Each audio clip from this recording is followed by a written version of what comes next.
A minhocultura ou vermicompostagem é o processo de reciclagem de resíduos orgânicos com a utilização de minhocas.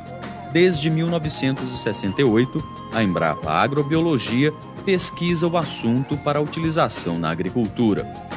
A minhocultura tem várias aplicações e adapta-se muito facilmente tanto ao campo como ao meio urbano, tendo dupla função: a produção de humus e a produção das minhocas.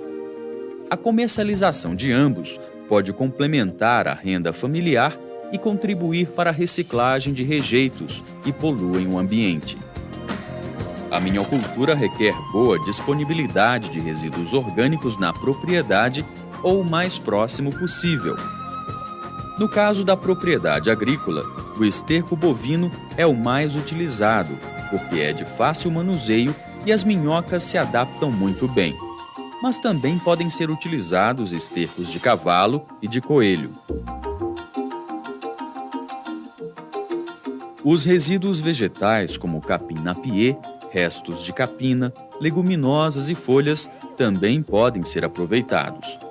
Quem está na cidade pode utilizar resíduos domésticos, como casca de vegetais e frutas, cozidos ou não, guardanapos de papel e todos os tipos de resíduos orgânicos que normalmente vão para a lixeira.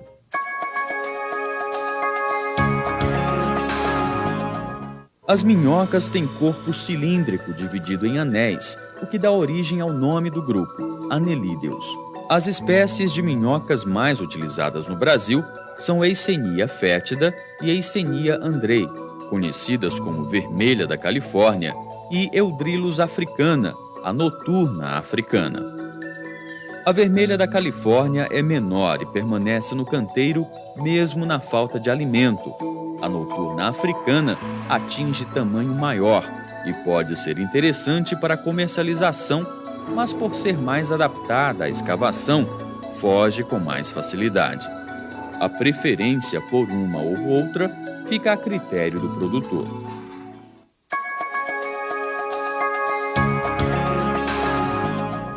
O processo de vermicompostagem começa com a escolha dos canteiros, que podem ser de alvenaria, bambu ou de concreto. Mas antes da montagem dos materiais nos canteiros, é necessário preparar os resíduos orgânicos. Se for utilizar o capim-napier ou leguminosa, ele deve ser picado em picadeira para forragem.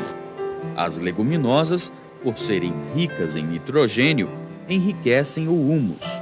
A proporção é de 25% de bagaço, 25% da leguminosa e 50% de esterco bovino. Desta forma, obtém-se um verme composto 30% mais rico. Os estercos necessitam ser pré-compostados. Iniciado o processo de decomposição, a temperatura pode atingir até 70 graus centígrados, o que geralmente leva uma semana. A temperatura pode ser controlada por um termômetro ou pode-se utilizar uma barra de ferro. Quando não é possível mais segurá-la, é hora de revirar. O reviramento é a inversão da camada interna para a externa e vice-versa. Este procedimento é repetido diariamente até que a temperatura se estabilize em torno de 25 graus, o que deve levar de 15 a 20 dias. Esta etapa é desejável porque inibe a germinação de plantas espontâneas e elimina organismos não benéficos. Para quem está no meio urbano, o preparo dos resíduos também requer a pré-compostagem. O ideal é armazenar os resíduos separadamente, até obter a quantidade suficiente para montar uma pilha de 80 centímetros a 1 metro de altura. Para facilitar esse processo, pode-se fazer uma rede metálica com 1 centímetro de malha. A rede é colocada em forma de cilindro com 80 centímetros de altura e 70 centímetros de diâmetro. Estacas de bambu são utilizadas para manter a rede de pé. A rede de metal é ideal para evitar que ratos roam a tela. Para facilitar o manuseio, sugere-se uma porta por onde entram e saem os resíduos.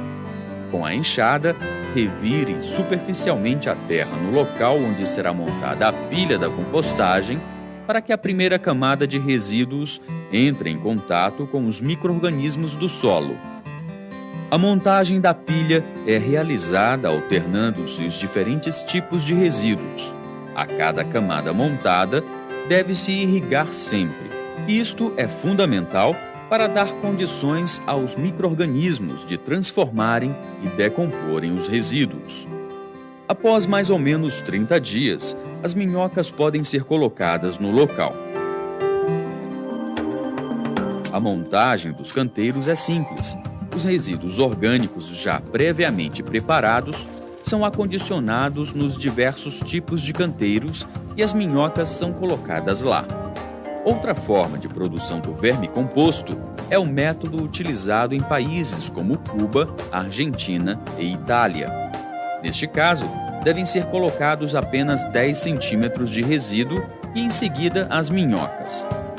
A cada semana, colocam-se mais 10 centímetros, até atingir 60 centímetros ou passarem-se 3 meses. Ao optarmos pela colocação dos resíduos em camadas, as minhocas elas vão ter alimento permanentemente. Com isso, maior chance de completar todo o ciclo de reprodução e a capacidade de se adaptar a diferentes tipos de resíduos.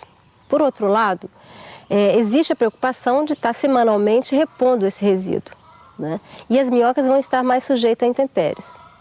Quando a gente faz a opção pela formação dos canteiros de 30 centímetros, não há mais a preocupação da colocação semanal de novos resíduos. Por outro lado, ao longo do processo, as minhocas elas vão emagrecendo e não tem chance de completar todo o seu ciclo de reprodução.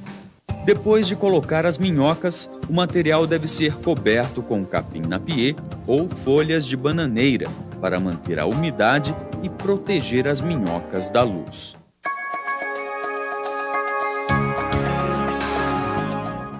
O manejo do minhocário é simples. Basta molhar com frequência, mas com cuidado para não encharcar. O tempo para que o vermicomposto fique pronto varia com a composição original dos resíduos, mas em geral, a vermicompostagem com esterco bovino leva em média 30 a 40 dias e, quando complementado com napier e leguminosas, até 60 dias. O vermicomposto estará pronto quando apresentar aparência de pó de café ou quando, ao esfregar uma amostra na mão, ficar com aparência de graxa. As minhocas também ficarão mais lentas e mais magras. Para separar o humus das minhocas, podem-se colocar iscas com resíduo orgânico fresco sobre uma malha de 5 a 10 centímetros de diâmetro na superfície para que elas migrem para cima e facilite a separação. No caso do peneiramento, deve-se evitar irrigações do vermicomposto durante uma semana para facilitar o trabalho. O humus resultante deste processo proporciona um ambiente favorável ao cultivo. A aplicação deste humus é muito eficiente na composição dos substratos para a produção de mudas. Para espécies mais exigentes, como o tomate e o pepino, por exemplo, deve ser enriquecido com 5% de cama de aviário ou torta de mamona.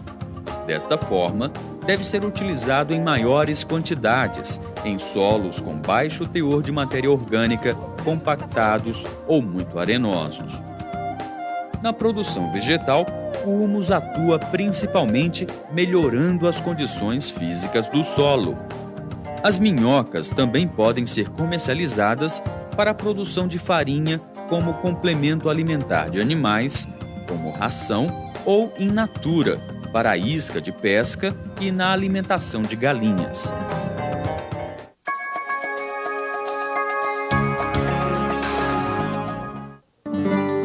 As instalações necessárias para a criação de minhocas vão depender da quantidade de humus que se deseja produzir e das condições de investimento.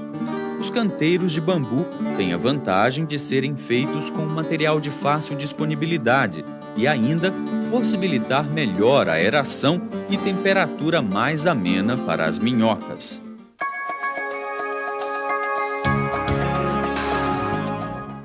Para a construção de um canteiro nas dimensões de 2 metros de comprimento por 1 de largura e 40 centímetros de altura, são necessários 10 bambus de 6 metros com um diâmetro de cerca de 6 centímetros, 3 estacas de sabiá, sanção do campo, sombrite de 50% ou 70%, material utilizado na construção de viveiro de plantas, arame 16, cerca de 2 quilos, e marreta.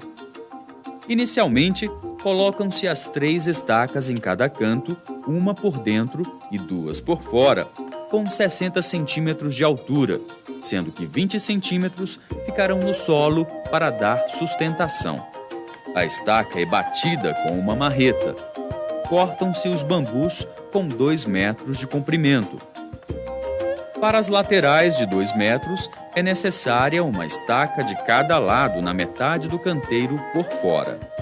Os bambus são colocados um sobre o outro até atingir a altura desejada.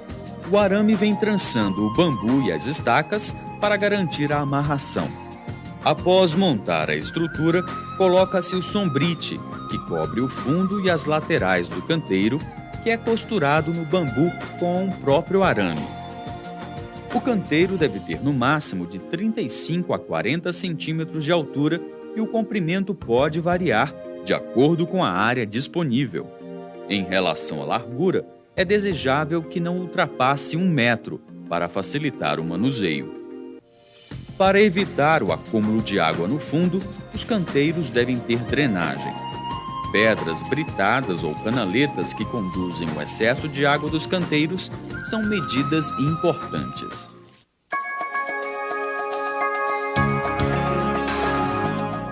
No caso dos canteiros de alvenaria, o fundo pode ser confeccionado dirigindo o caimento para o meio do canteiro.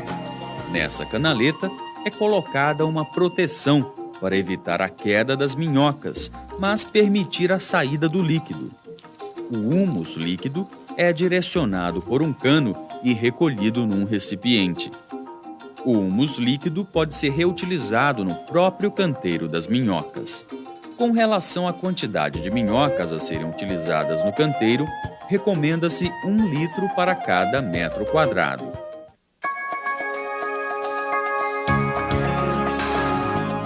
As minhocas adultas são facilmente identificadas pela presença do clitelo, uma região glandular da epiderme associada à produção de casulos. Mesmo sendo hermafroditas, é preciso 2 minhocas para o acasalamento. Após a cópula, se separam e cada uma produz seus casulos. Os casulos são uma espécie de bolsa contendo substâncias nutritivas para alimentar o embrião até a formação das minhocas. Cada casulo tem em média 3 minhocas. Elas levam cerca de 23 dias para saírem do casulo quando as condições de temperatura, umidade e alimento estão ideais. A vermelha da Califórnia completa o seu ciclo de vida, ou seja, nasce e torna-se adulta em 40 a 60 dias. Após cerca de 4 dias do cruzamento, começa a liberação dos casulos e novo ciclo se inicia.